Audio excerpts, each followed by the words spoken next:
اسلام میں جو پریشانیاں ہوئیں اور اسلام جو آج ٹکڑوں میں بٹ گیا، اس کا سبب کیا ہے؟ میں وہ بنیادی چیز آپ کو سنا دوں تاکہ بچوں کے کان میں پڑی رہ جائے کہ اسلام میں تفرقے کی بنیاد کہاں سے پڑی اور مسلمان ٹکڑوں میں کہاں سے بٹا۔ دیکھیے، یہ نہ بنی امیہ کے زمانے کی بات ہے، نہ بنی عباس کے زمانے کی بات ہے، نہ رسول کے 40 برس بعد کی بات ہے اور نہ رسول کے 100 برس بعد کی بات ہے۔ رسول کے زمانے میں، ہم میرا ایک ایک جملہ غور سے سنیے گا، رسول کے زمانے میں دو طرح کے لوگ اسلامی محفل میں تھے۔ ایک وہ جو دل سے مسلمان ہوئے تھے اور وہ احترام خدا و رسول دل سے کرتے تھے، اور دوسرے وہ جو حکومت کی آرزو میں مسلمان ہوئے تھے اور مصلحتاً خدا و رسول کا نام لیتے تھے۔ ثبوت کے طور پر قرآن مجید میں سورہ منافقون موجود ہے۔ جب تک قرآن میں سورہ منافقون رہے گا اس وقت تک اس بات کا ثبوت رہے گا کہ مسلمان دو طرح کے تھے، ایک وہ جو کلمہ دل سے پڑھتے تھے، دوسرے وہ جو کلمہ زبان سے پڑھتے تھے۔ سنیے گا، جو لوگ رسول اللہ، تو اب مسلمانوں میں دو نظریے رسول کی زندگی میں تھے، دو نظریے رسول کی زندگی میں تھے۔ ایک یہ کہ رسول کا احترام کرو اس لیے کہ یہ رسول ہیں، اور دوسرا یہ کہ موقع ہو تو سلام کر لو اور موقع نہ ہو تو ٹال جاؤ۔ تو رسول کی زندگی میں دو طرح کے مسلمان تھے، ایک رسول کا احترام کرنے والے اور ایک رسول کا احترام نہ کرنے والے۔ قرآن مجید نے ثبوت دیے ہیں۔ دیکھیے، قرآن رسول کے بعد ایک حرف نہیں اترا ہے، جتنا قرآن ہے رسول کی زندگی میں اترا ہے، لہذا قرآن میں جو کچھ ہے وہ رسول کے تعلق سے ہے۔ قرآن میں ہے لا ترفعوا اصواتکم فوق صوت النبی، رسول کی آواز پر اپنی آواز اونچی نہ کرو۔ اس کا مطلب ایسے بدتمیز مسلمان تھے جو رسول سے اونچی آواز میں بولتے تھے۔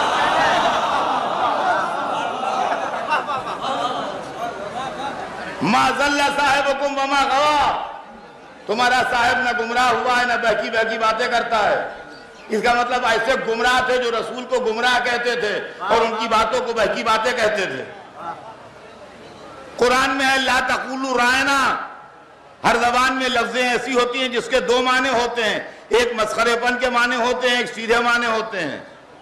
عربی میں رائنا بھی ایسا ہی لفظ ہے۔ لوگ رسول اللہ کے سامنے آ کے یہ لفظ بولتے تھے اور ہنستے تھے باہر نکل کے۔ قرآن نے بیان کر دیا لا تقولوا رائنا، رسول کے سامنے رائنا نہ کہنا۔ اس کا مطلب یہ ہے کہ لوگ رسول کے سامنے بدتمیزی کے جملے بولتے تھے۔ تو دو طرح کے مسلمان تھے، ایک احترام کرنے والے، ایک احترام نہ کرنے والے۔ اب اس دن سے لے کے آج تک دو نظریے چل رہے ہیں، نظریہ احترام اور نظریہ عدم احترام۔ چنانچہ ہمارے زمانے تک آتے آتے ایک مسلمان وہ ہیں جو رسول کے قیام و سلام کو جائز جانتے ہیں اور دوسرے وہ ہیں جو بدعت جانتے ہیں۔ اور کیا یہ نظریہ جو آج پیدا ہو گیا اور یہ مسلمان جو آج جگہ جگہ ہیں، یہ مسلمان آج کی زبان میں وہابی کہلاتے ہیں۔ یہ لفظ تو ابھی 150-200 برس پہلے ملا ہے، وہابی، مگر یہ نظریہ رسول اللہ کے زمانے سے موجود ہے۔ اور قیام میں وہابی کسے کہتے ہیں؟ وہابی مسلمان اور نان وہابی مسلمان میں فرق کیا ہے؟ وہابی وہ ہے جو احترام نہ کرے، نان وہابی وہ ہے جو احترام کرے۔ وہابی وہ ہے جو رسول کو سلام میں کھڑا نہ ہو، نان وہابی وہ ہے جو کھڑا ہو جائے، ہے کہ نہیں؟ تو یہ جو نظریہ احترام و عدم احترام ہے یہ آج کا نہیں ہے، یہ رسول کی زندگی سے ہے۔ اب میں آپ کو سناؤں اور بچہ بچہ سنیں کہ اسلام میں پہلے وہابی کون لوگ تھے؟ جس شخص نے بھری محفل میں رسول کے قول کو ہذیان کہا،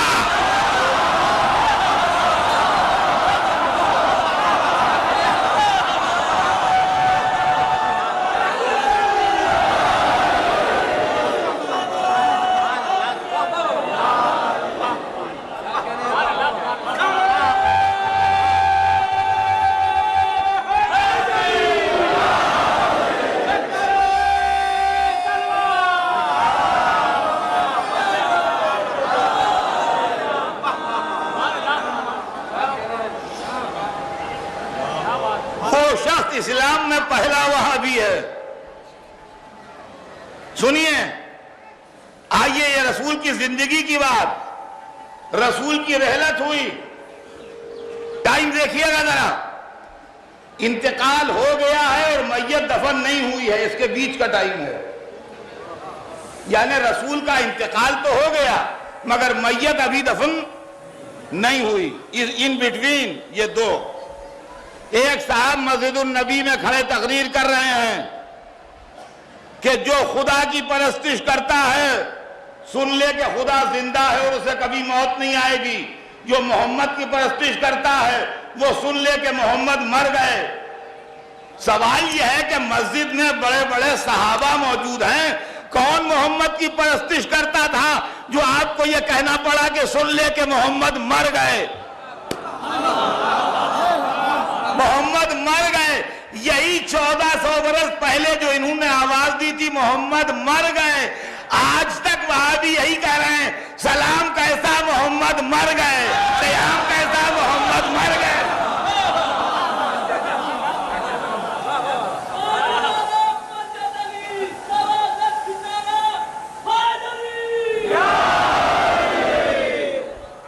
اب سوال یہ ہے کہ محمد مر گئے کہ زندہ ہیں؟ یہ تو اللہ ہی بتائے گا، ہم کیا بتائیں، اس لیے کہ موت زندگی ہمارے اختیار میں تو ہے نہیں۔ محمد مر گئے کہ زندہ ہیں یہ ہم کون بتانے والے، اللہ بتائے گا۔ تو میرے اپنے دروازے پر، میرے دروازے پر، ان کے دروازے پر نہ جائیے، اللہ کے دروازے پر جا کے پوچھئے یا اللہ محمد مر گئے کہ زندہ ہیں؟ وہاں سے 5 بار اعلان ہوتا ہے محمد خدا کے رسول ہیں۔ صلوات بر محمد۔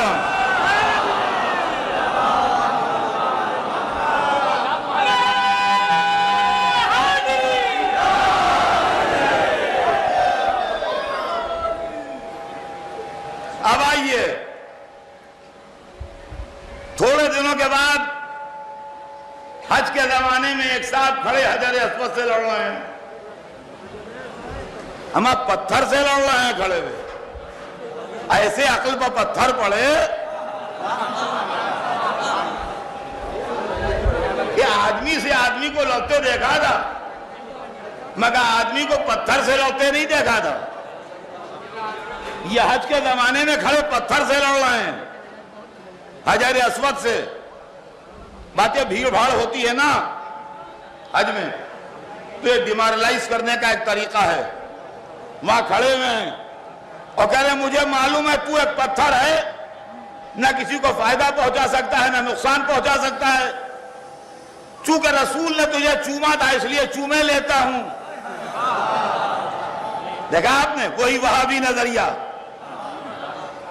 حجر اسود کے سامنے کھڑے ہیں اور لڑ رہے ہیں اس سے کہ مجھے معلوم ہے تو ایک پتھر ہے، نہ کسی کو فائدہ پہنچا سکتا ہے نہ نقصان پہنچا سکتا ہے، چونکہ رسول اللہ نے چوما تھا اس لیے چومے لیتا ہوں۔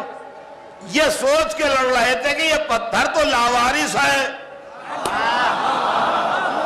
اب پتھر کی کسی سے رشتہ داری تو ہوتی نہیں، لہذا میں کہہ کے چلا جاؤں گا، بولے گا کون؟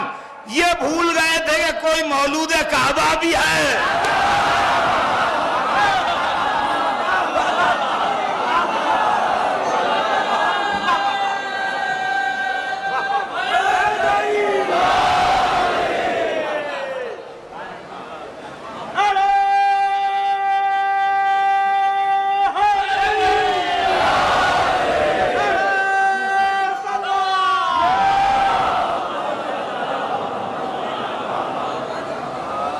یہ بھول گئے تھے کہ کوئی مولود کعبہ بھی ہے اور کوئی کعبے کا وارث بھی ہے۔ جیسے ہی انہوں نے حجر اسود پر اٹیک کیا، ویسے ہی پیچھے سے آواز آئی، تو غلط کہتا ہے، کیا تو نے قول رسول نہیں سنا کہ فائدہ بھی پہنچاتا ہے نقصان بھی پہنچاتا ہے؟ اب جو مڑ کے دیکھا تو حضرت علی کھڑے ہیں۔ ہاں جی مجھے علم نہیں تھا، تو جلدی سے حج کی بھیڑ میں یہاں سے ہوئی میاں وہابیت کی ابتدا۔ سنیے گا، یہ ہسٹری ہے۔ اس وقت اس نظریے کا کوئی نام نہیں تھا۔ ان لوگوں نے رسول کی اولاد کو اس لیے احترام نہیں دیا کہ یہ رسول کو احترام نہیں دیتے تھے۔ جس سے آپ کی دوستی ہوتی ہے اس کے بچے کا آپ خیال رکھتے ہیں، اجنبی کے بچوں کا خیال کوئی نہیں رکھتا۔ جس کا آپ احترام کرتے ہیں اس کی اولاد کا بھی احترام کرتے ہیں۔ ان کا بھئی ہمارے استاد کے بیٹے ہیں، تو استاد کے بیٹے ہیں اس لیے احترام کرنے کا مطلب یہ ہے کہ استاد کا احترام تھا، اب چونکہ استاد نہیں رہے لہذا استاد کے بیٹے ہیں۔ دوست کے بیٹے ہیں تو دوست کے بیٹے کا مطلب یہ ہے کہ یہ ہمارے دوست تھے، اب وہ دوست نہیں رہے تو یہ ان کے بیٹے ہیں، ان کا خیال کرو۔ جس سے کوئی تعلق نہ ہو اس کے بیٹے سے ہمارا تعلق کیا؟ تو آل رسول کا جو مسئلہ ہے اس کو سمجھ لیجئے۔ آل رسول دنیا میں کسوٹی بن کے ہیں کہ جو محمد کا احترام کرتے ہیں وہی آل کا احترام کریں گے، جن کو محمد سے رشتہ نہیں ہے وہ آل کا کچھ نہیں احترام کریں گے۔ اس نظریے کا کوئی نام نہیں تھا۔ یہ نظریہ قریب 200 برس تک بے نامی کے عالم میں چلا۔ یہ کہانی ہے، اس کو سن لیجئے، پڑی رہے گی کان میں تو فائدہ دے گی۔ تقریباً 220 اور 230 ہجری کے درمیان ایک صاحب پیدا ہوئے، احمد ابن حنبل، جو اسلام کے ایک فرقے کے جو اسکول ہیں فقہ کے 4، حنفی، شافعی، مالکی، حنبلی، اس میں سے ایک اسکول ہے فقہ کے سربراہ بھی ہیں، امام ابن احمد ابن حنبل کہلاتے ہیں۔ احمد ابن حنبل وہابی فکر کے آدمی تھے، چنانچہ حنبلی فقہ جو ہے اس کے اندر وہابیت کے اثرات زیادہ ہیں۔ اور احمد ابن حنبل کے زمانے میں بنی عباس کا جو بادشاہ تھا اس کا نام متوکل تھا۔ یہ وہی بادشاہ تھا جس نے امام حسین کے روضے کا نشان مٹانے کے لیے کوشش کی تھی کہ اس پر ہل چل جائیں یا وہاں نہر جاری ہو جائے۔ وہ خود تو دشمن اہل بیت تھا ہی، مگر احمد ابن حنبل کے اثرات میں بھی تھا، اس لیے بھی یہ کوشش کر رہا تھا۔ تو یہ حنبلی نظریہ کہلایا۔ چنانچہ آج تک سعودی عرب والے جو ہیں وہ حنبلی فقہ کو مانتے ہیں۔ یہ آپ نے ذہن میں رکھیے گا، آپ اگر آپ کے علم میں نہ ہو تو اس کو نوٹ کر لیجئے گا کہ سعودی عرب والے جو ہیں وہ حنبلی فقہ کے قائل ہیں۔ تھوڑے دنوں کے بعد، ایک 300 برس 400 برس کے اس واقعے کے بعد، ایک شخص پیدا ہوا جس کا نام تھا ابن تیمیہ، اور ابن تیمیہ نے ایک تحریک چلائی کہ اسلام میں بدعتیں بہت رائج ہو گئی ہیں، ہمیں اپنے پرانے اسلاف کی طرف پلٹ کے جانا چاہیے جو ہم سے پہلے تھے رسول اللہ کے زمانے میں۔ چنانچہ اس کی تحریک کا نام سلفی تحریک رکھا گیا، جو آج تک ہے، اور ہندوستان میں بھی سلفی مسلک کے مدرسے ہیں، جس میں آپ کا دیوبند اور ندوہ جو ہے یہ خاص طور سے سلفی مسلک والوں کے مدرسے ہیں، اور بنارس میں ہیں اور مختلف جگہوں پر ہیں ہندوستان میں، سلفی مدرسے ہیں۔ یہ سلفی نظریہ چلا نام سے۔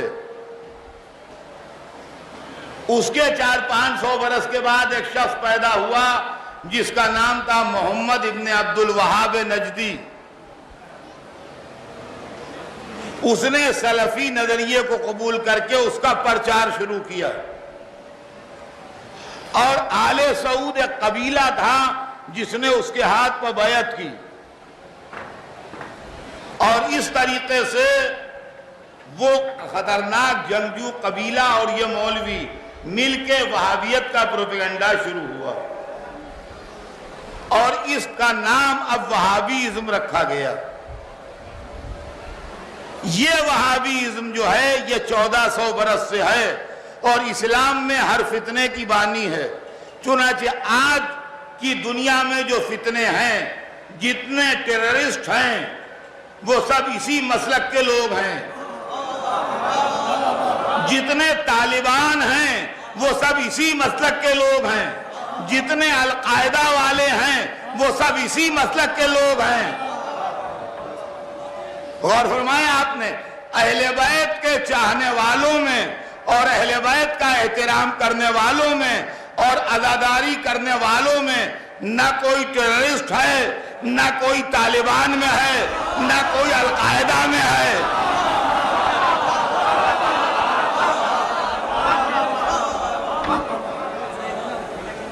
ہمارے پاس جہادی تنظیمیں نہیں ہیں۔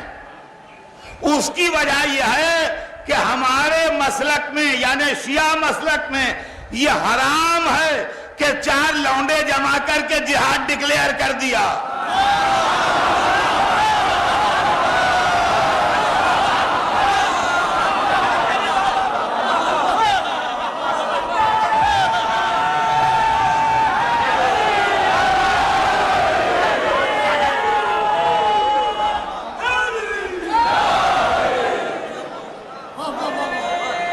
ہمارے مسلک میں جہاد ہے، ہم انکار نہیں کرتے جہاد سے، ہمارے یہاں جہاد ہے، ہمارے فروع دین میں 6 نمبر پر جہاد کا ذکر ہے، ہمارے یہاں قرآن میں جہاد کا تذکرہ ہے، ہمارے اماموں نے جہاد کیا ہے، مگر ہمارے یہاں جہاد ایک مقدس عبادت کا نام ہے جو بغیر امام معصوم کی اجازت کے نہیں ہو سکتا۔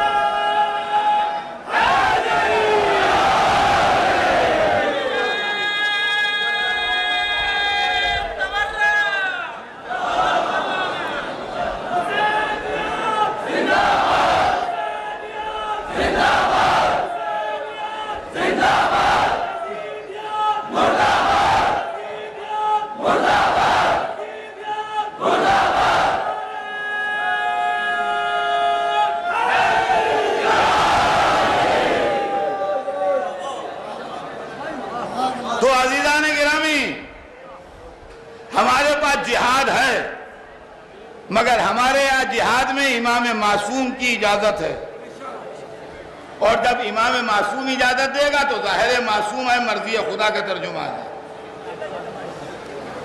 وہ مسئلہ الگ ہے۔ لیکن آپ کہہ دیں یہ کہہ دیں اور جہاد ہو جائے، میں نہیں ہوگا۔ جہاد کہتے کسے ہیں؟ جہاد میں آدمی اپنی زندگی اللہ کے سامنے لے جاتا ہے. معبود اسے قبول کر لے، اس کی مرضی ہو وہ قبول کرے، اس کی مرضی نہ ہو نہ قبول کرے. تو آدمی کبھی میدان جہاد سے زندہ واپس آ جاتا ہے، کبھی شہید ہو جاتا ہے. اور کیا ہم نے، یہ ہے جہاد. اب آئیے میں ایسی مثال دے دوں کہ جو بچوں کی سمجھ میں آ جائے کہ جہاد میں بھاگنا حرام کیوں ہے.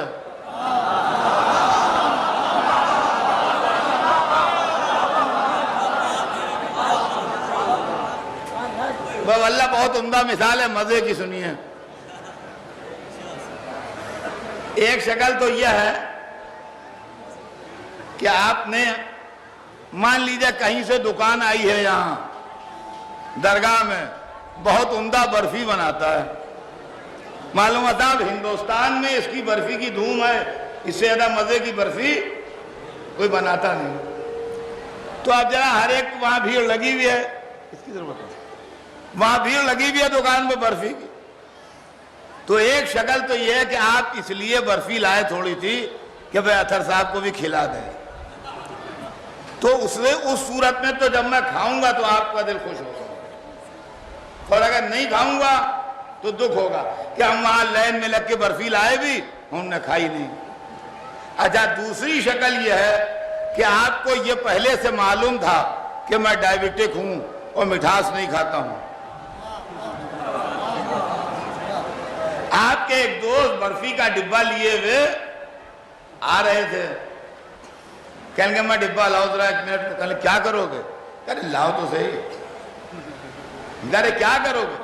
کہنے کہ ارے اطہر صاحب کا احسان رکھتے چلیں، وہ ڈائیبٹک ہے مٹھاس کھاتے نہیں ہیں، جا کے ان کو دیں گے کھا لیجئے. وہ ظاہر انکار کریں گے، تمہارا ڈبہ تمہیں واپس کر دیں گے.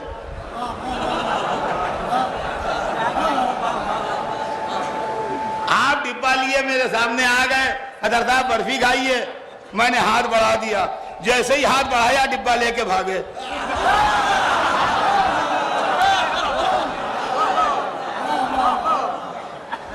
تو بھیا آپ بتائیے کیسا منظر ہے کہ پہلے تو کہا برفی کھائیے بہت عمدہ ہے، اور جیسے ہی میں نے ہاتھ بڑھایا جلدی ڈبہ بند کر کے بھاگے چلے جا رہے ہیں. بھائی یہی ہے کہ اللہ کے سامنے کہا معبود ہماری جان قبول کر لے، اور جیسے ہی ادھر سے اظہار ہوا کہ اچھا قبول، بھاگے چلے جا رہے ہیں.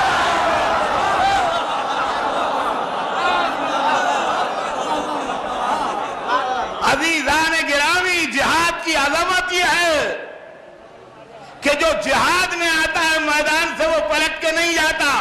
جہاد حسین نے کیا تھا، 72 لائے تو ایک ایک گلوا دیا.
جہاد کی تعریف مولا علی نے بتائی.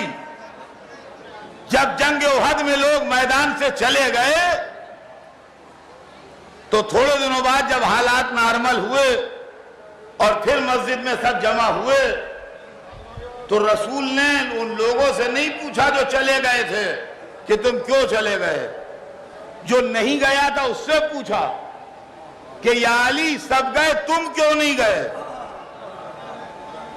تو علی نے جواب دیا سب کو معلوم ہے کہ یا رسول اللہ کیا ایمان کے بعد کفر اختیار کرتا ہے. اور رسول خاموش رہے. اس کا مطلب رسول نے علی کا جواب قبول کیا. تو اس کا مطلب میدان جنگ سے بھاگنا، میدان جہاد سے، جنگ کی بات نہیں، میدان جہاد سے بھاگنا کفر ہے۔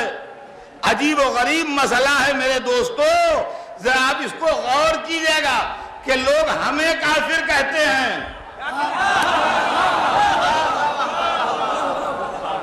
لوگ ہمیں کافر کہتے ہیں کہ شیعہ کافر ہیں، اور خود جہاد کا اعلان کر کے کئی برس سے بھاگے ہوئے ہیں، نہیں مل رہا ہے۔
عزیزان گرامی، ذرا اس مسئلے کو غور سے سنیے گا جو میں آپ کی خدمت میں عرض کر رہا ہوں۔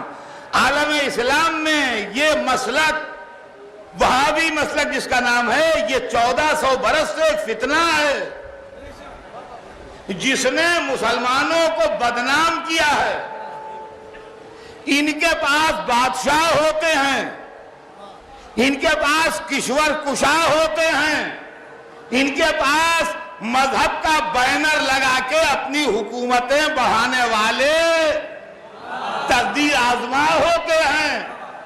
نتیجہ یہ ہے کہ جب یہ اسلام کے چہرے بنا کے دنیا کے سامنے بنام اسلام اپنی حرکتیں کرتے ہیں تو اسلام بدنام ہوتا ہے۔ آج جو دنیا میں مسلمان بدنام ہے اس کا ریزن یہ ہے کہ لوگ اسلام کے نام پر سمجھتے ہیں اسلام یعنی محمود غزنوی، اسلام یعنی صلاح الدین ایوبی، اسلام یعنی بابر۔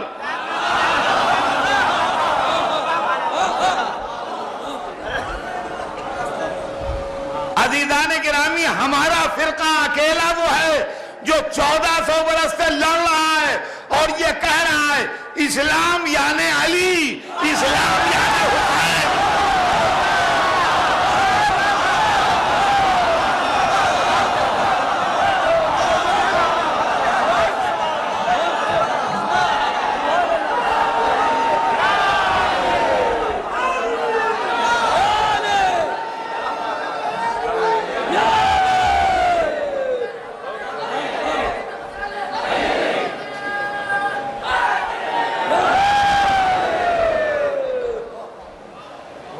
نہ محمود غزنوی ہمارا ہیرو ہے، نہ صلاح الدین ایوبی ہمارا ہیرو ہے، نہ اورنگزیب عالمگیر ہمارا ہیرو ہے۔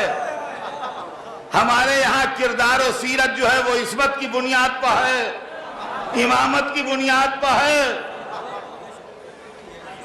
ہم ملوکیت و سلطنت کے دھوکوں میں نہیں آتے۔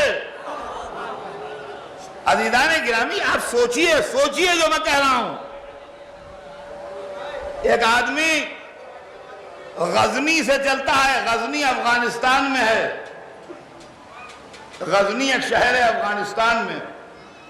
ایک آدمی غزنی سے چلتا ہے، گجرات آتا ہے، سومناتھ ہے گجرات میں، سومناتھ ہے گجرات میں، غزنی سے چلتا ہے افغانستان سے اور گجرات آتا ہے اور مندر توڑتا ہے، اور تاریخ لکھتی ہے حضرت محمود غازی بت شکن، حضرت محمود غازی بت شکن کہتا یہ ہے کہ ہم بت توڑنے گئے تھے۔ ہمارا ایک سوال ہے، اس مجمع میں ایک سے ایک پڑھے لکھے لوگ جمع ہوں گے، آپ کسی جغرافیہ داں سے غزنی سے سومنات تک کا میپ بنوائیے.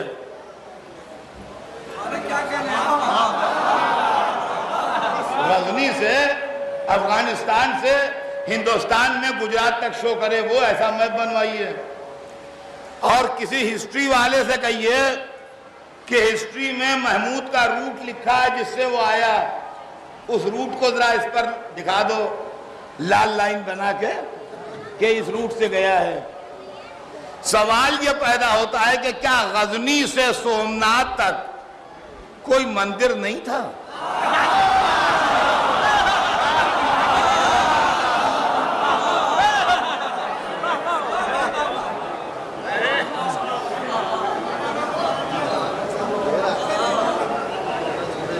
غزنی سے سومنات تک, افغانستان سے ہندوستان کے گجرات تک بیچ میں کوئی مندر نہیں تھا. تو اگر بت توڑنا ہوتے تو بھائی لائن سے توڑتے ہوئے چلو.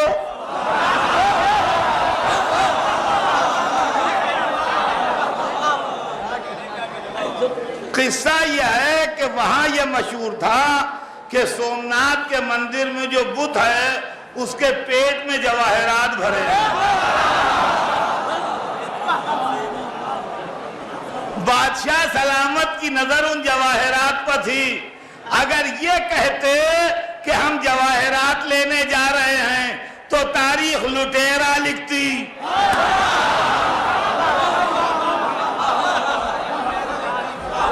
اگر یہ کہہ کے جاتے کہ ہم جواہرات لینے جا رہے ہیں تو تاریخ لٹیرا لکھتی.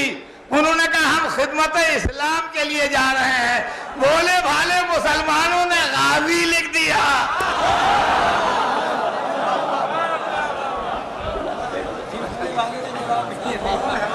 اور کیا آپ نے, اس طرح اسلام بدنام ہوتا ہے. اس کو سمجھ لیجئے گا اچھی طرح. اسلام اس طرح بدنام ہوتا ہے کہ اب حضرت محمود غازی بت شکن, یہ محمود کو غازی بت شکن وہی کہتے ہیں جو نہ علی کے جہادوں کا اقرار کرتے ہیں نہ کعبے کی بت شکنی کے قائل.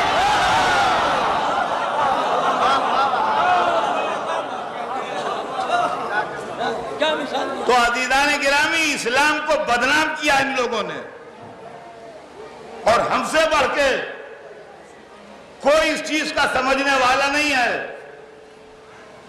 اس لیے کہ آج نہ صحیح لیکن کل کی تاریخ کے اندر صرف شیعہ کا نام بچے گا جس نے دہشت گردی کا مقابلہ کیا ہے.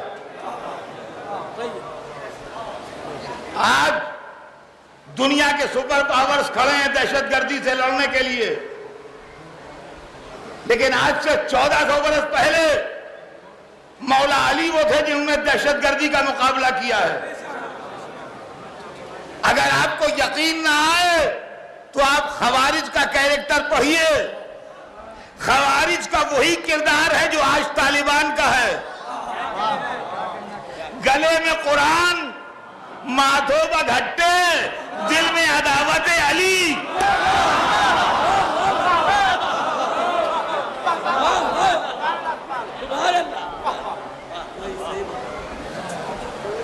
ہر وقت اللہ اللہ اللہ, اور بے گناہوں کو مار رہے ہیں, گاؤں میں آگ لگا رہے ہیں, بچوں کو قتل کر رہے ہیں, عورتوں کو قتل کر رہے ہیں. اللہ کے لیے ہم سب کر رہے ہیں. یہی طالبان کا کیریکٹر تھا. 4 برس کے اپنے اقتدار میں طالبان نے 5 لاکھ شیعہ مارے ہیں افغانستان میں. 5 لاکھ شیعہ افغانستان میں مارا گیا ہے 4 برس کے طالبان کے پیریڈ میں. کیا آپ کہتے ہیں اسلام کدھر ہے؟ اسلام 25 برس کے پیریڈ میں صدام نے 25 لاکھ سے زیادہ شیعوں کو تحت طیق کیا ہے.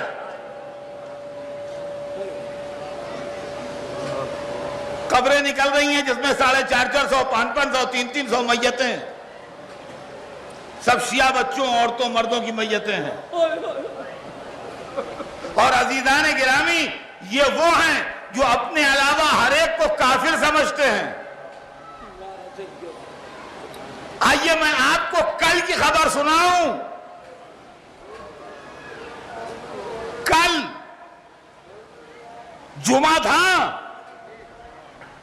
جمعے کی نماز کے بعد نام نہاد ہمارے پڑوسی اسلامی ملک میں اسلام آباد میں شیعوں کی مسجد میں فائرنگ کر کے 17 شیعوں کو مار ڈالا ہے.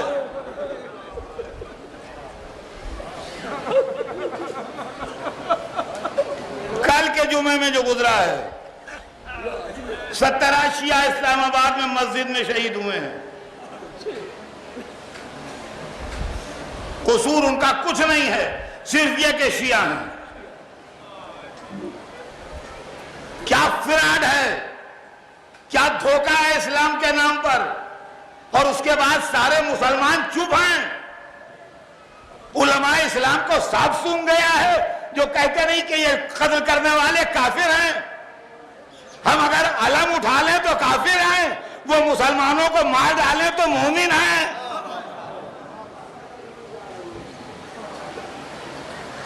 اور طلب بات یہ ہے عزیزان گرامی، یہ کل کی اطلاع ہے، چونکہ آپ یہاں ہیں اس لیے آپ کے پاس نہیں ہے. مجھے کل 4 بجے دن کو یہ اطلاع مل گئی تھی راستے میں جب میں آ رہا تھا یہاں کہ 17 شیعہ اسلام آباد میں بے گناہ شہید کر دیے گئے. تو عزیزان گرامی یہ روز ہو رہا ہے ہمارے ساتھ. باوجود اس کے کہ حکومتیں، باوجود اس کے کہ انٹیلیجنس، باوجود اس کے کہ فوج ویجیلنس لگائے ہوئے ہے کہ ایسا نہ ہو، لیکن اس کے بعد بھی وہ حملہ کرنے سے چوکتے نہیں.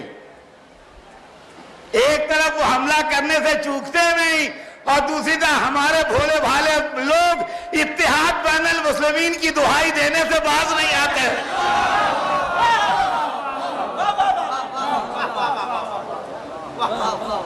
وہ باز نہیں آتے، وہ وہی سبق رٹے جا رہے ہیں. کس سے اتحاد کریں؟ کس سے اتحاد کریں بھائی؟ جو سیدہ کی قبر کو گرا دیں ان سے اتحاد کریں، جو برباد کر دیں شیعوں کو جا کے مسجدوں میں فائرنگ کریں ان سے اتحاد کریں. یہ گروہ اپنے علاوہ ہر ایک کو کافر سمجھتا ہے اور اسلام میں سارے فساد کے یہ ذمہ دار ہیں. دہشت گردی کو ہم سے بڑھ کے کون پہچانے گا؟ ہم جانتے ہیں دہشت گردی کیا ہے. ہمارے مولا علی نے دہشت گردوں کا مقابلہ کیا ہے اور ہمارے ہی مولا علی پہلے شہید ہیں جو ایک ٹیررسٹ کے ہاتھوں شہید ہوئے ہیں. ارے آپ سنیے تو صحیح، سب آپ کو معلوم ہے. میں کوئی نئی بات بتانے نہیں آیا ہوں، خالی متوجہ کرنے آیا ہوں. مولا کائنات علی ابن ابی طالب کو عالم نماز میں مسجد کوفہ میں عبد الرحمن نامے ایک دہشت گرد نے نماز پڑھتے میں شہید کیا. دہشت گرد نہیں تھا تو کیا تھا؟ ٹیررسٹ نہیں تھا تو کیا تھا؟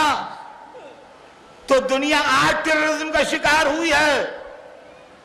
ہم 1400 برس سے ٹیررزم کا شکار ہیں اور یہ بھی سن لیے دنیا کہ ہمارا محرم جو ہے یہ دہشت گردی کے خلاف پروٹیسٹ ہے.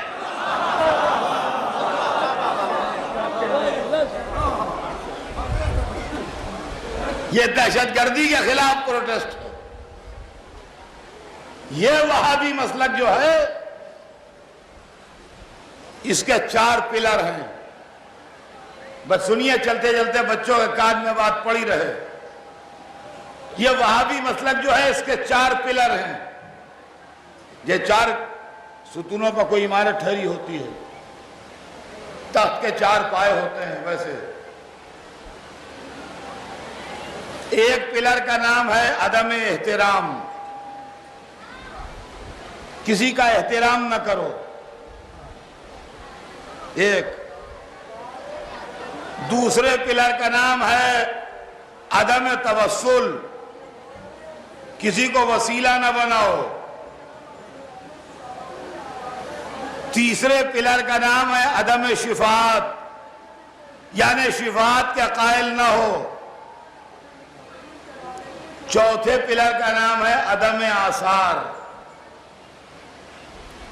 تین چیزیں تو سب کی سمجھ میں آ گئیں، مگر ذرا سا یہ چوتھی چیز کو میں ایکسپلین کر دوں کہ عدم آثار کیا ہے۔ آثار عربی زبان میں کہتے ہیں ان نشانوں کو جو ریت پر قافلے کے چلنے سے بنتے ہیں،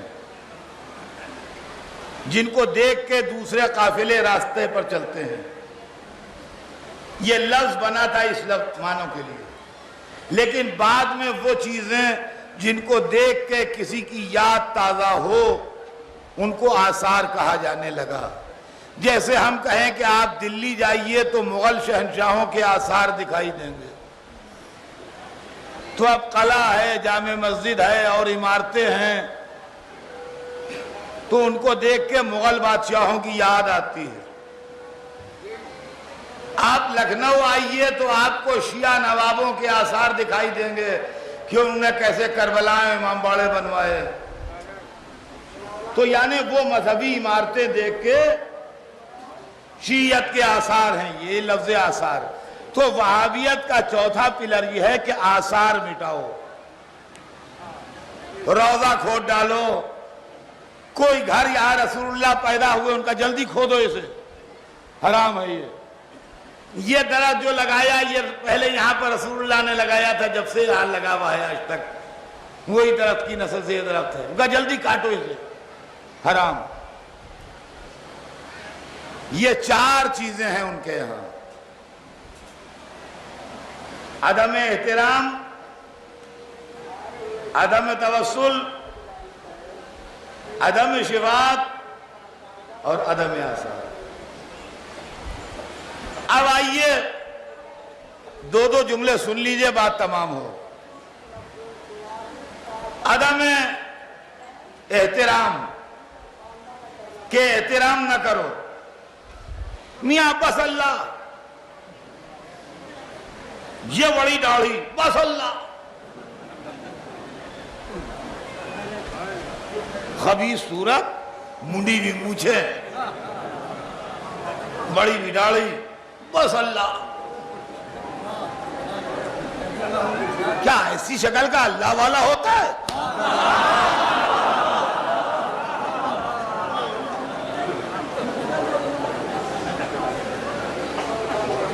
بس اللہ۔ یہ اللہ کی محبت میں اللہ نہیں ہے، یہ اہل بیت کی عداوت میں اللہ ہے۔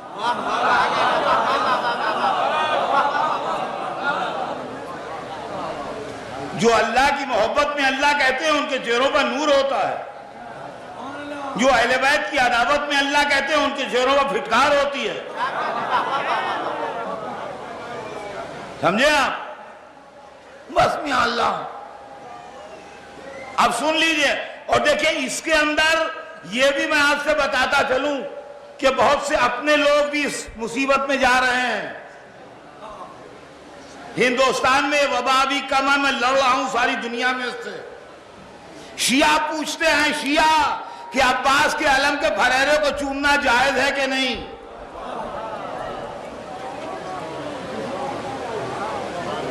شیعہ کہتے ہیں کہ تازیوں کو بوسہ دینا حلال ہے کہ حرام؟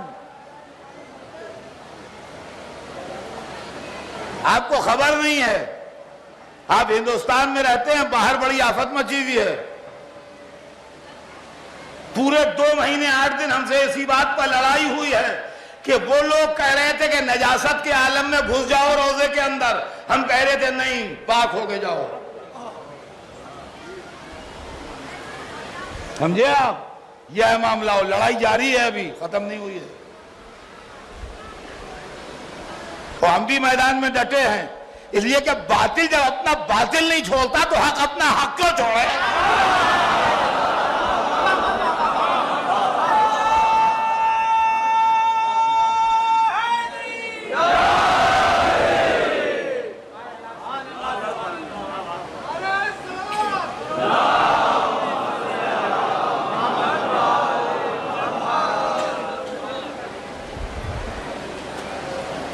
صرف انہی جھگڑوں کے اوپر. اور آپ جانتے ہیں اس کے اندر دوسرا دردناک پہلو اور سن لیجئے کہ ایسے مولوی بھی شیعوں میں پیدا ہو گئے ہیں جو کہتے ہیں کہ عباس کے علم کے پھریرے پر اگر لفظ حسین لکھا ہے اور آپ یہ سمجھ کے چوم رہے ہیں کہ آپ امام حسین کا نام چوم رہے ہیں تب تو جائز ہے ورنہ حرام. دیکھا آپ نے کون سی فقہ پڑھ کے آئے ہیں یہ لوگ؟ ورنہ حرام ہے. ہم ہمیشہ جب قرآن ایک نے دوسرے کو دیا تو یوں چوم کے آگے بڑھایا. اگر جزدان میں ہے تو کپڑا چوما, اگر نہیں ہے تو دفتی چومی. کسی نے نہ کہا کہ حرام ہے. تو نسبت قرآن سے پوری امت دفتی یا کپڑا چومتی ہے تو علماء چپ ہیں. نسبت عباس سے چوما تو حرام ہے.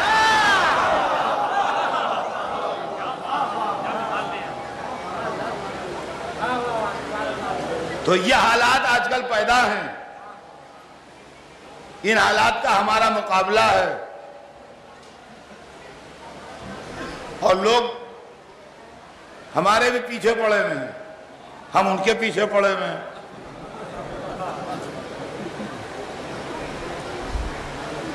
ہم ان کے پیچھے پڑے ہوئے ہیں. وہ اس بات پر بضد ہیں کہ نجاست کے عالم میں علم تعزیہ چھوا جا سکتا ہے. ہم اس بات پر بضد ہیں کہ اس سے توہین شاعر حسینی ہوتی ہے لہذا یہ حرام ہے.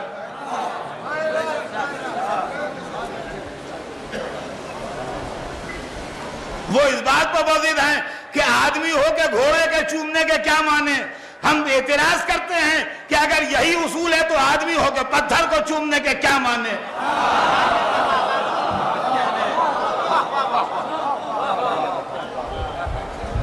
ارے آپ کو معلوم نہیں ساری دنیا میں ہنگامہ مچا ہوا ہے. ایک گروہ صاحب ذوالجناح کی جان کا دشمن ہے, اس سے بھی ہماری لڑائی ہے. ایک گروہ نظر نیاز کا دشمن ہے, اس سے بھی ہماری لڑائی ہے. ایک گروہ اس بات پر ضد کر رہا ہے کہ علم تعزیوں کو نجس لوگ ضرور چھوئیں, ان سے بھی ہماری لڑائی ہے. ایک گروہ اس بات کے اوپر اختلاف کر رہا ہے کہ اتنے پیسے خرچ ہوتے ہیں یہ غریبوں کو دے دیے جائیں,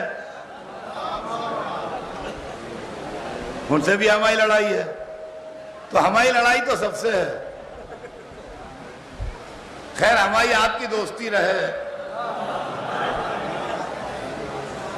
ایسی لڑائیاں تو ہوتی رہتی ہیں لیکن یہ کہ تفریح ہوتی ہے اور کیا ہے. تو عزیزان گرامی اب فلسفہ سن لیں بچے, یہ تو سب بحث تھی کہ وہ احترام جو خدا کے مقابلے میں مانگا جائے وہ حرام ہے. سنیے گا, وہ احترام جو خدا کے مقابلے میں مانگا جائے وہ حرام ہے. وہ احترام جو خدا کی وجہ سے ہو یا واجب ہے یا مستحب ہے, یا واجب ہے یا مستحب ہے. اب سنیے, کعبہ اللہ کا گھر ہے, اس کا نام ہے بیت اللہ.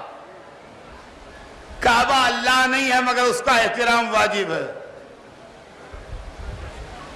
رمضان مبارک اللہ کا مہینہ ہے, اس کا نام ہے شہر اللہ, اس کا احترام فرض ہے. قرآن اللہ کی کتاب ہے, اس کا نام ہے کتاب اللہ, اس کا احترام واجب ہے. حجر اسود, صفا و مروہ, قربانی کا جانور, منا و مشر, ان سب کا ایک اجتماعی نام ہے شعائر اللہ, اللہ کی نشانیاں, ان کا احترام فرض ہے. معلومات جو شے اللہ کی وجہ سے محترم ہے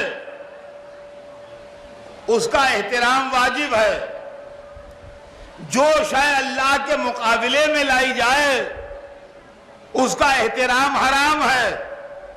کعبہ اس لیے محترم کہ بیت اللہ, قرآن اس لیے محترم کہ کتاب اللہ, رمضان اس لیے محترم کہ شہر اللہ, حجر اسود و صفا و مروہ اس لیے محترم کہ شاعر اللہ. یہی دلیل میری ہے، محمد اس لیے محترم کے رسول اللہ، علی اس لیے محترم کے ولی اللہ۔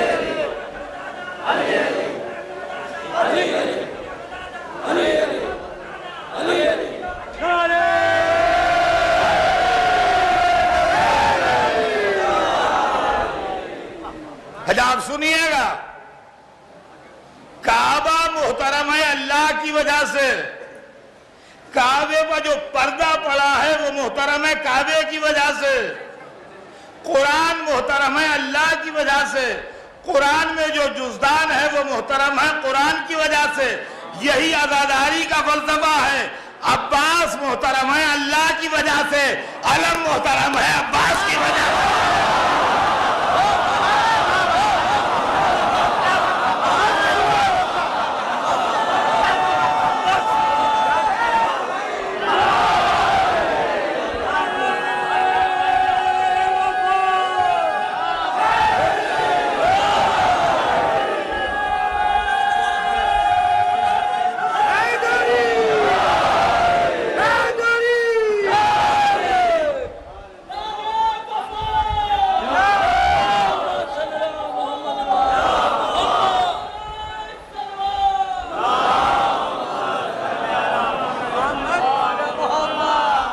یہی مسئلہ زری تعزیہ کا ہے،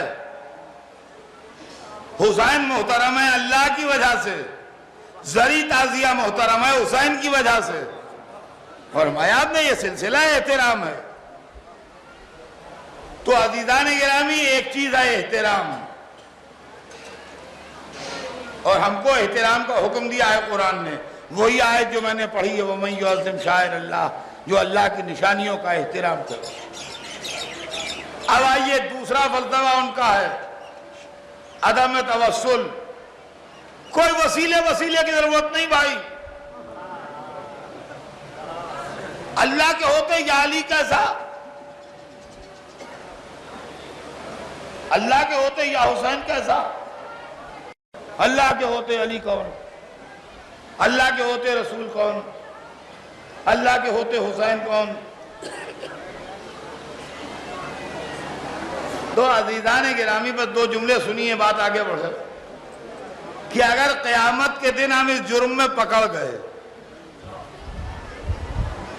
اور بھائی جو وہ کہہ رہے تھے وہی ٹھیک نکلا،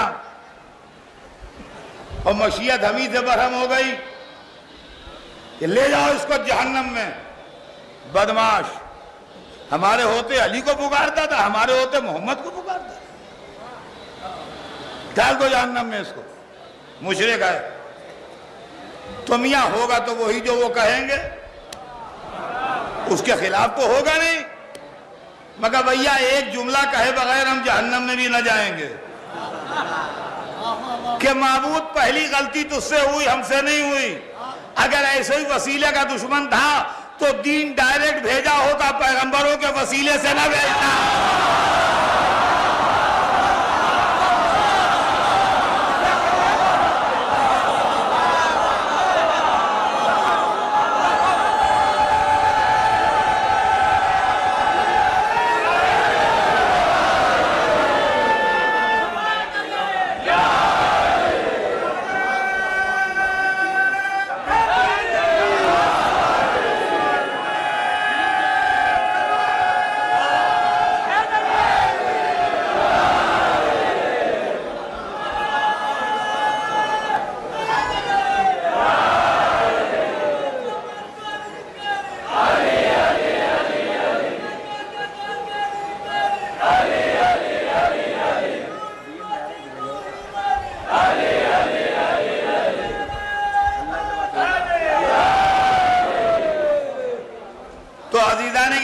دین تو اللہ ہو کہ وہ پیغمبروں کے وسیلے سے بھیجے، اور ہم ڈائریکٹ آئے ہیں۔ یہ بات سمجھ میں آنے والی نہیں. یہ ساری تحریکیں اینٹی اہل بیت ہیں. گھنٹہ بھر تک اس نے کان کھائے. میاں سارا اقتدار اللہ کے پاس، سب اللہ کے پاس. اب بتائیے مسلمان بھائی مسلمانوں، کیوں بھائی مسلمان؟ اب بھائی مسلمان کیا کرے؟ گردن ہلا رہے طوطے کی طرح، لنگیاں باندھے یہاں سے وہاں تک بیٹھے ہیں. سمجھے آپ؟ کھل گئے. ایک پتی نہیں ہلتی بغیر حکم خدا. بھیا تو کون کہے گا کہ نہیں ہلتی ہے؟ بتائیے آپ. ایک بوند پانی نہیں گرتا بغیر حکم خدا. ٹھیک ہے. آپ ایک منٹ نہیں زندہ رہ سکتے بغیر حکم خدا. تو کون کہے گا کہ نہیں ہم زندہ رہتے؟ جب گھنٹہ بھر تک انہوں نے اللہ اللہ کر لیا تو اب بولے کہ لے بھائی اب تم انصاف سے بتاؤ یہ اتنا بڑا واقعہ کربلا بے حکم خدا کیسے ہو جاتا؟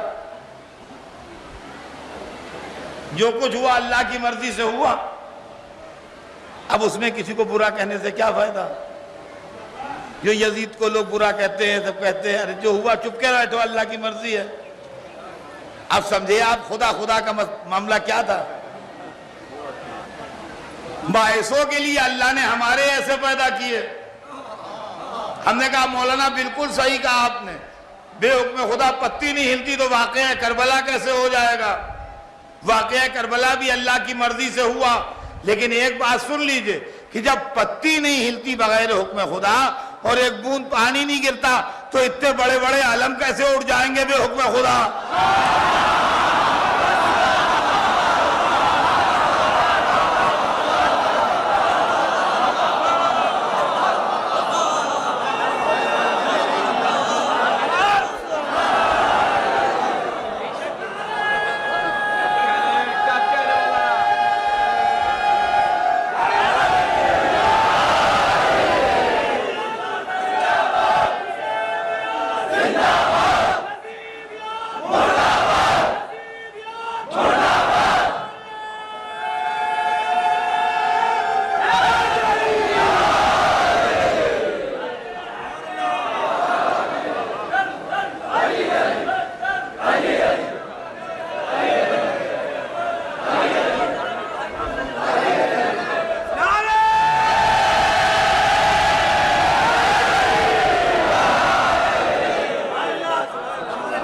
تو عزیزان گرامی مسئلہ یہ ہے کہ حکم خدا اور عدم احترام اور عدم توسل یہ اینٹی اہل بیت مشن ہے.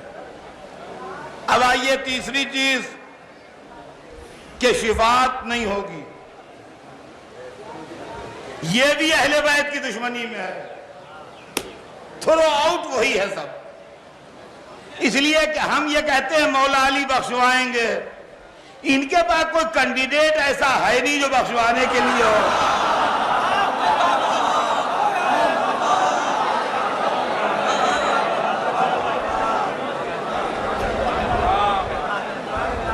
بھائی یہاں یہ ہے کہ مولا علی بخشوائیں گے، جناب سیدہ بخشوائیں گی، امام حسن امام حسین ہیں، مولا عباس یہ شفاعت کریں گے. وہاں اس ٹائپ کا کوئی ہے نہیں. زیادہ یہ سوچتے ہیں بھیا یہ تو اپنی شفاعت کے حوالے سے لوگوں کو کھینچ لیں گے، لہذا انکار کر دو کہ شفاعت ہوئے گی. اچھا اب اس کے اندر ایک دیکھیے جو مصیبتیں آ رہی وہ بھی میں سنا دوں. اب مان لیجئے کہ یہ محرم کی مجلسوں کی بات نہیں ہے.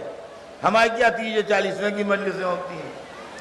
30-40ویں کی مجلسوں میں عام طور سے یہ پڑھا جاتا ہے کہ بھئی مومن تھے یا مومنہ تھیں انشاءاللہ جنت ملے گی. جناب اگر کوئی خاتون مر گئیں تو ان کا کنیز جناب سیدہ تھیں، معصوم عالم بخشوائیں گی. اگر کوئی مومن مر گیا تو کہا غلام حضرت علی تھا، انشاءاللہ مولا علی بخشوائیں گے. یہ 30-40ویں مجلسوں میں ذاکر پڑھتے ہیں کہ نہیں پڑھتے ہیں؟ آپ نے بھی سنا ہوگا. اب صاحب ہمارے یہاں ایک طبقہ مولویوں میں پیدا ہو گیا تو کہتا ہے ارے صاحب وہ اطہر صاحب کو بلا لیجئے وہ جنت میں پہنچا دیں گے.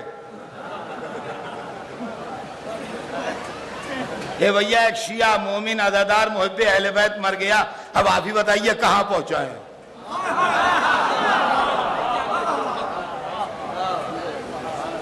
بھائی عزادار تھا، مومن تھا، ہر سال مجلسیں کرتا تھا، ہر سال جوگی پورے آتا تھا، علم اٹھاتا تھا، سینہ زنی کرتا تھا، حصہ بانٹتا تھا، مومن تھا، اہل بیت کا چاہنے والا تھا، مر گیا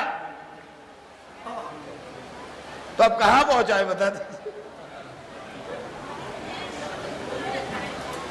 کہل گا صاحب آپ یہی پڑھتے رہیے گا کہ بخشش ہوگی تو عمل کون کرے گا؟ اے تو آپ کی بدعملی کے کارن ہم حق شفاعت علی نہ پڑھے۔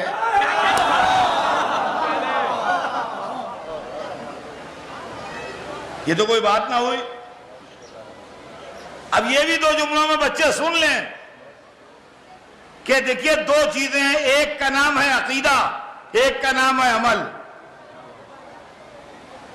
عقیدے کے مجرم کی شفاعت نہیں ہے، عمل کے مجرم کی شفاعت ہے۔ عقیدے اور عمل میں فرق یہ ہے کہ جو آپ کی ماؤں نے، دادیوں نے، نانیوں نے، اللہ ان پر رحمت نازل کرے، آپ کو بچپن میں اصول دین کے نام سے یاد کرایا ہے، وہ عقیدہ ہے، اور جو فروع دین کے نام سے یاد کرایا ہے وہ عمل ہے۔ غور کیا آپ نے؟ تو اصول دین کے نام سے چیزیں یاد ہیں، وہی دل میں بیٹھ جائیں تو عقیدہ ہیں۔ جو فروع دین کے نام سے چیزیں یاد کرائی گئی ہیں وہی ہمارے کردار کا جز بن جائیں تو عمل ہیں۔ دونوں میں فرق ہے۔ عقیدہ ادھر سے آتا ہے، ہم قبول کرتے ہیں، عمل ادھر سے جاتا ہے، وہ قبول کرتا ہے۔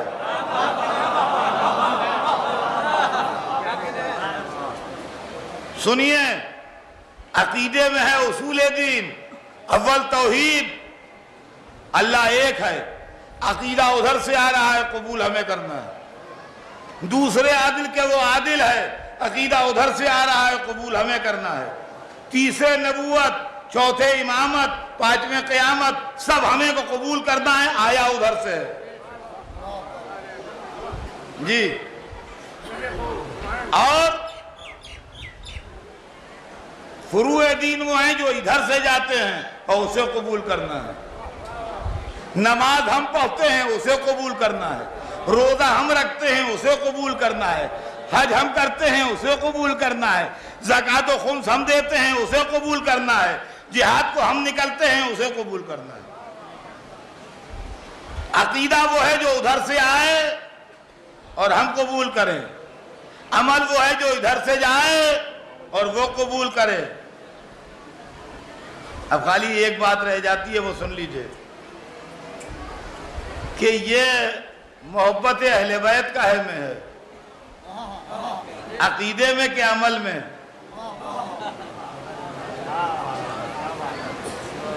عقیدے میں کہ عمل میں؟ اسی بنیاد پر پرکھ لیجئے۔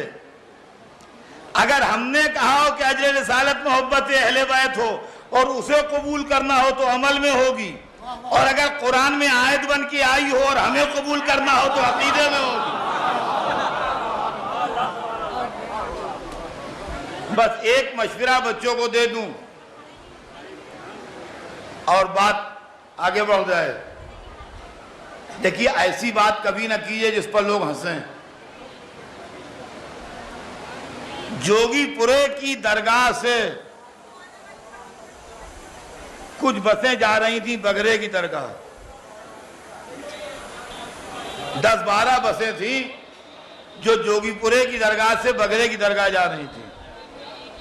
تو اب اس کے اندر جو لوگ بیٹھے ہوئے تھے ان میں بچے بھی تھے ہر ایک میں۔ تو اگر چھوٹے چھوٹے بچے اس بات پر بحث کرنے لگے، دیکھیں آگے کون نکلتی ہے، پہلے کون پہنچتی ہے، 8 برس کے، 10 برس کے، 9 برس کے بچے، تو کوئی حرج نہیں ہے، اس عمر میں اس طرح کی باتیں ہوتی ہیں۔ لیکن یہ نہیں کہ 35 برس کے جوان لڑنے لگیں یا 70 برس کے بڈھے لڑنے لگیں، نہیں، 10 برس، 8 برس، 9 برس، 7 برس کے بچے یہ بحث کرنے لگے، دیکھیں آگے کون نکلتا ہے، دیکھیں پہلے کون پہنچتا ہے، تو ٹھیک ہے۔ لیکن اگر ایک بس بگرے کی درگاہ سے جوگی پورے کی درگاہ آ رہی ہو اور ایک جوگی پورے کی درگاہ سے بگھرے کی درگاہ جا رہی ہو، اور یہاں حال میں بڈھے بڈھے لڑ رہے ہیں، جناب آگے کون نکلتی ہے دیکھیے۔ ہمارا اس میں آگے پیچھے کیا سوال ہے بھائی؟ ایک بگھرے سے جوگی پورے آ رہی ہے، ایک جوگی پورے سے بگھرے جا رہی ہے، اس میں آگے پیچھے کیا سوال ہے؟ روٹھی الگ ہے۔ یہ اکثر و بیشتر جو ہماری مجلسوں میں جھگڑا ہوتا ہے، جناب نماز افضل ہے کہ محبت اہل بیت؟ ہمارا یہ جھگڑا خدا کے لیے نہ کرو، ایک ادھر سے ادھر آ رہی ہے، ایک ادھر سے ادھر جا رہی ہے۔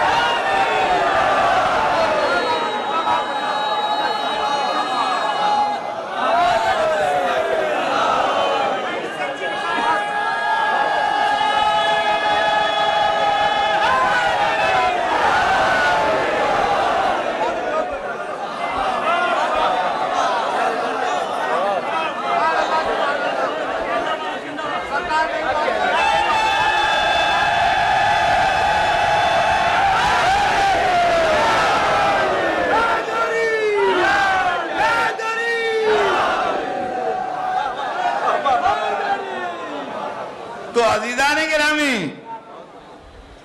یہ بحث بیکار کی ہے۔ ہم کسی عقیدے کے مجرم کے لیے یہ نہیں کہتے کہ علی بخشوائیں گے یا رسول بخشوائیں گے یا امام بخشوائیں گے۔ ہم مغفرت کی بات عمل کے مجرموں کے لیے کرتے ہیں، اور وہ دنیا میں عمل کی کمزوریوں کا علاج مرنے کے بعد بھی ہوتا ہے، عقیدے کی کمزوری کا علاج نہیں ہوتا۔ عقیدے کی کمزوری کا علاج نہیں ہوتا، عمل کی کمزوری کا علاج ہوتا ہے۔ بات یوں سمجھ لیجئے کہ آدمی کو زندگی کے لیے دو چیزوں کی ضرورت بہت ہے، خوشی اور مسرت والی زندگی کے لیے۔ ایک تو یہ کہ آپ کی تندرستی اچھی ہو، بیمار آدمی کی زندگی روتے کٹتی ہے، اور دوسرے یہ کہ آپ کے پاس اتنا پیسہ ضرور ہو جتنا آپ کی برادری، آپ کے خاندان، آپ کے محلے والے، آپ کے ملنے جلنے والوں کے پاس ہے، تاکہ آپ بھی انہی کے جیسی زندگی گزار سکیں۔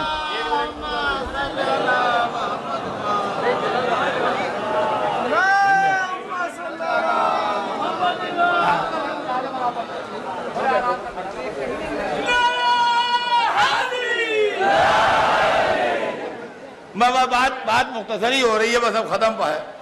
تو دیکھیں دونوں چیزیں ضروری ہے، پیسہ بھی ضرورت ہے اور تندرستی بھی ضروری ہے، لیکن آپ اپنی تندرستی اپنے بیٹے کو بھی دے نہیں سکتے، لیکن پیسے سے آپ اپنے دوست یا عزیز کی غریبی دور کر سکتے ہیں۔ بس عقیدے کی مثال تندرستی کی سی ہے، عمل کی مثال پیسے کی سی ہے۔ اسی لیے مرنے کے بعد نماز روزہ حج تو ہو جاتا ہے مرحوم کا، لیکن کبھی ایسا نہ ہوا کہ ان کا مرحوم دشمن اہل بیت تھے، ان کے لڑکے نے پیسے خرچ کروا کے لوگوں کو مولا علی کو منوا دیا، اب وہ بخش دیے گئے۔ تو عزیزان گرامی، یہ تیسری چیز ہے عدم شفاعت، اور چوتھی چیز عدم آثار، جس کو دیکھ کے کسی کی یاد تازہ ہو۔ یہ جو کچھ بھی محرم ہے یہ آثار ہیں، اس کو شیعہ وہابی بھی سنیں، سنی وہابی بھی سنیں۔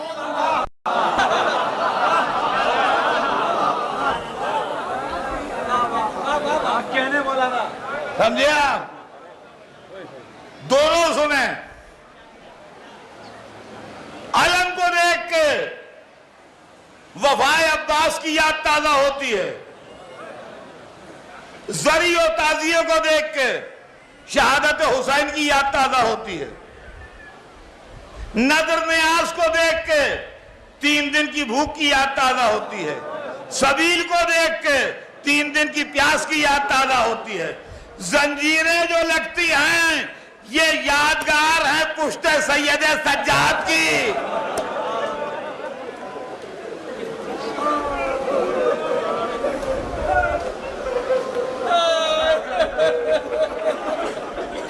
جو ظالموں کے تازیانوں سے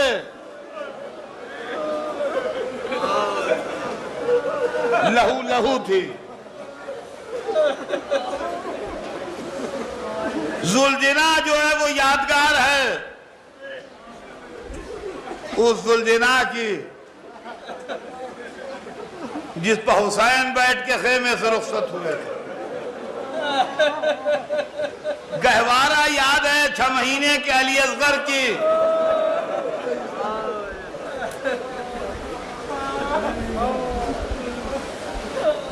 اور ہاتھ میں کچھ لوگ کڑا کچھ ناڑا پہنتے ہیں. یہ اہل بیت کی اسیری کی یاد.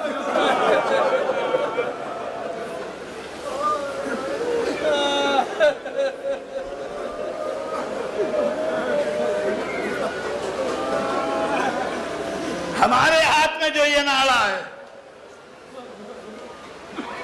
یہ کسی دوسرے مذہب کے انفلوئنس میں نہیں ہے. یہ دیکھ کے ہمیں یاد آتی ہے کہ زینب کے ہاتھوں میں رسیاں تھیں.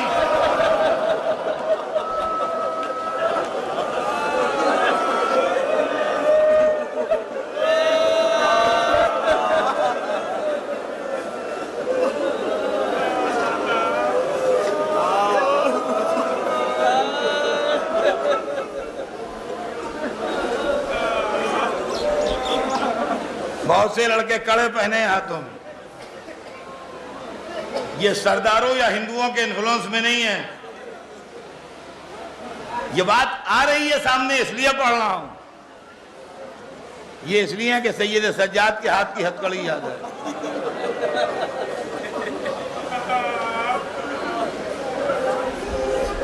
رہ گیا جاہلوں کا یہ کہنا کہ یہ ہندو کلچر کے اثر میں ہے. تو جواب میرا بڑا بھیانک ہوگا اگر آپ جھیل سکیں. ہندو مذہب ہے 5000 برس پرانا, مسلمان ہے 1400 برس پرانے. تو 1400 برس والا 5000 برس والے پر اثر نہیں ڈالے گا. 5000 برس والا 1400 برس والے پر اثر ڈالے گا. تو کیوں صاحب ان مولویوں سے کہیے کہ زبان کو لگام دیں, ورنہ ہم یہ سوال فوراً کریں گے کہ تروپتی میں اور کمبھ میں بھی ہندو سر منڈاتے ہیں اور مسلمان مکے میں جا کے سر منڈا کے آتا ہے. جس کے اثر میں کون ہے؟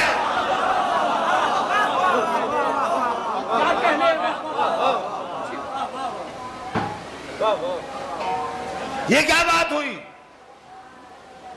یہ کون سی بات ہے کہ جو آپ فوراً ڈیمورلائز کر رہے ہیں عزاداروں کو؟ یا تو آپ شریعت سے لا کے دکھائیے کہ یہ حرام ہے فقہی بنیادوں پر, اور نہیں تو محض یہ کہہ کے ڈیمورلائز کرنا کہ یہ سکھوں کا اثر ہے, یہ ہندوؤں کا اثر ہے. ہمارے سامنے آن کی آنکھوں میں آنکھیں ڈال کے بات کیجئے. ارے آج شیعہ لوگ یہ پڑھ رہے ہیں مولوی کہ عزاداری جو ہے وہ کلچر ہے, ریچولز ہیں, یہ رسم و رواج ہیں. یہ ہندوستان کی عزاداری اور ہے, ایران کی اور ہے, عراق کی اور ہے, افریقہ کی اور ہے. ہندوستان کے الگ الگ اسٹیٹ ہیں, ان کی عزاداری میں فرق ہے. دکن کی عزاداری اور ہے, یو پی کی اور ہے, مہاراشٹر کی اور ہے. ہماری آنکھوں میں آنکھیں ڈال کے بات کیجئے. کیوں صاحب؟ آپ مصر میں جا کے دیکھیے مسجدوں کا ڈیزائن اور ہے, ایران میں جا کے دیکھیے مسجد کا ڈیزائن اور ہے, ہندوستان میں آن کے دیکھیے مسجدوں کا ڈیزائن اور ہے, فار ایسٹ میں جا کے دیکھیے مسجدوں کا ڈیزائن اور ہے, ترکی میں جا کے دیکھیے مسجدوں کا ڈیزائن اور ہے. مسجد مذہب ہے کہ کلچر؟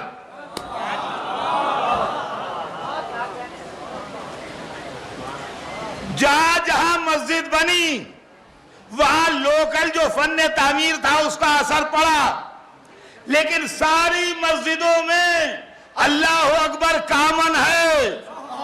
جہاں جہاں عزاداری ہوئی وہاں لوکل تہذیب کا اثر پڑا، مگر ساری عزاداری میں یا حسین کامن ہے۔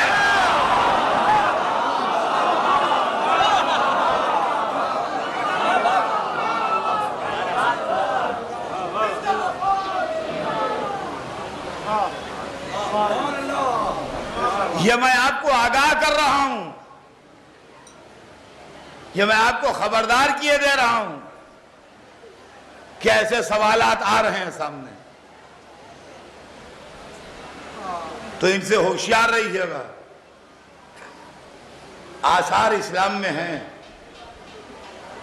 اور آثار کی مخالفت نہیں ہے۔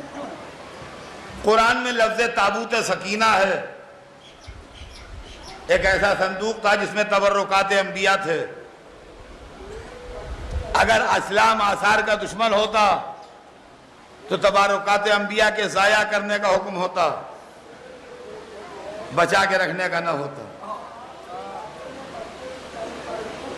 ان کا یہ کلچر ہے، یہ علم بنا لیا، اس کی کوئی شرعی حیثیت نہیں ہے، تعزیہ بنا لیا، نہ ہے۔ نقل بنانے کی شرعی حیثیت ہے۔ جب رسول اللہ مکے سے مدینے تشریف لائے تو اللہ نے وحی فرمائی کہ حبیب، ہم جانتے ہیں تمہارے دل کی حالت، تمہیں وطن چھوڑنے کا غم نہیں ہے، ہمارا گھر چھوڑنے کا غم ہے، لہذا تم مسجد بناؤ، نقل کعبہ، ثواب ہم دیں گے۔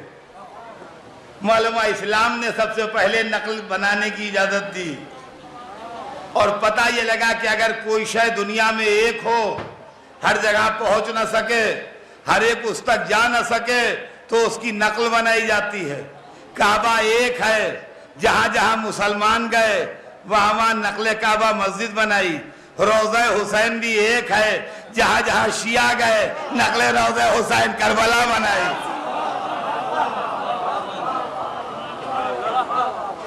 سمجھے آپ؟ یہ ہے مسئلہ۔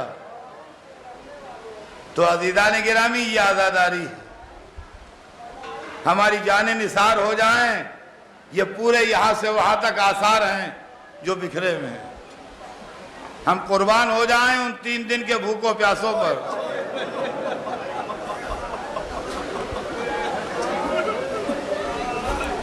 بس عزیزان گرامی، 2-4 منٹ مسائل سن لیجئے، اس لیے کہ اصل مجلس یہی ہے۔ یہ مولا علی کا دربار ہے۔ یا علی، یہ آپ کے غلام حاضر ہیں۔ یا علی، یہ آپ کی کنیزیں حاضر ہیں۔ یا علی، یہ اس دھوپ میں، اس گرمی میں اپنے گھروں کو چھوڑ کے اس لیے آئے کہ آپ کو آپ کے لٹے گھر کا پرسا دے۔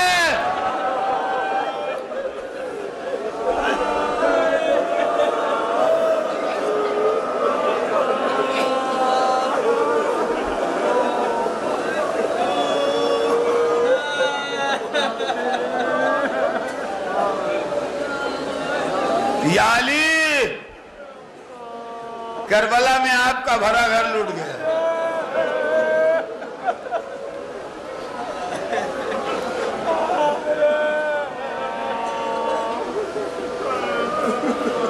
کربلا میں آپ کا بھرا گھر لٹ گیا۔ 1400 برس کے بعد بھی یہ مجمع اس لیے جمع ہوا ہے کہ آپ کو آپ کے بھرے گھر کا پرسہ دے۔ یا علی، اس مقدس درگاہ میں ہمارا آنا قبول کیجئے، ہم کو اپنے غلاموں میں شمار کیجئے، ہمارے توفیقات میں اضافہ فرمائیے۔ اور مولا، یہاں بہت سے لوگ تمنائیں بھی لے کے آئے ہیں۔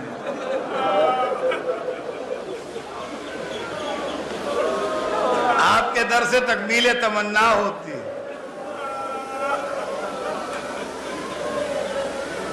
بس میرے بھائیوں، میری بہنوں، بہت دیر آپ نے بڑی توجہ سے مجلس سن لی، میں بے حد ممنون ہوں۔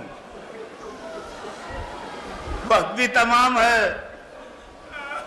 بات بھی تمام ہے۔ صبح سے شام تک عشرے کے دن حسین کا بھرا گھر قربان ہوتا رہا۔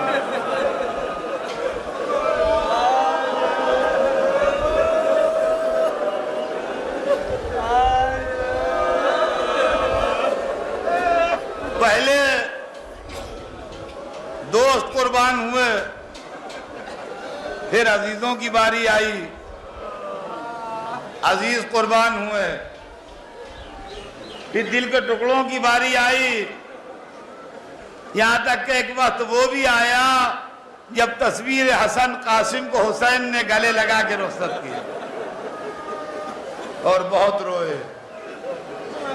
پھر تاریخ میں وہ منظر بھی دیکھا کہ عباس کو لڑنے کی اجازت تو نہ ملی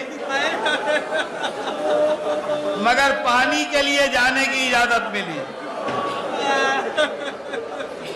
خدا کی قسم، اگر سچا تصور ہو جائے تو دل ٹکڑے ہو جائے۔ میں جو کچھ تاریخ میں پڑھتا ہوں، ایک دفعہ آنکھیں بند کر کے تصور کی آنکھوں سے دیکھتا بھی ہوں۔ عباس کو بچے گھیرے کھڑے ہیں، عباس اپنے بلند قامت گھوڑے پر سوار ہیں، سکینہ دولتی بھی خیمے کے اندر سے آ رہی ہیں ایک مشکیزہ لیے ہوئے۔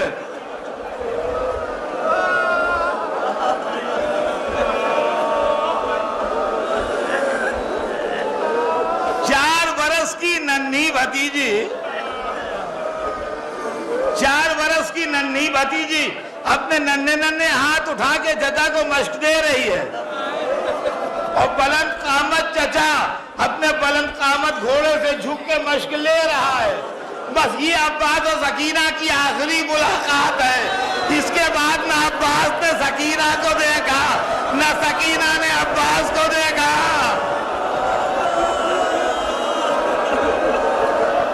عزیزان گرامی، 2-3 منٹ مصائب اور پڑھوں گا، آپ خاموشی سے بیٹھے رہیے۔ یہ عباس و سکینہ کی آخری ملاقات تھی۔ اس کے بعد دوسری منزل آئی جب علی اکبر میدان کو سجارے،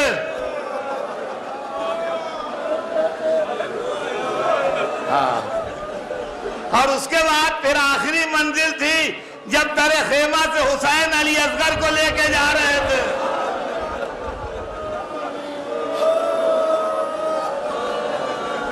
عزیزان گرامی، میں 2 منٹ مجلس ابھی اور پڑھوں گا، اور مجلس کے خاتمے کے بعد منگلور کی انجمن ذوالجناح مبارک برآمد کرے گی۔ میں چاہتا ہوں 2 منٹ ذوالجناح کے تعلق سے آپ کو 2 جملے سنا دوں، اور اس کے بعد مجلس تمام ہو جائے۔ حسین در خیمہ پر کھڑے تھے، کوئی رکاب فرس تھام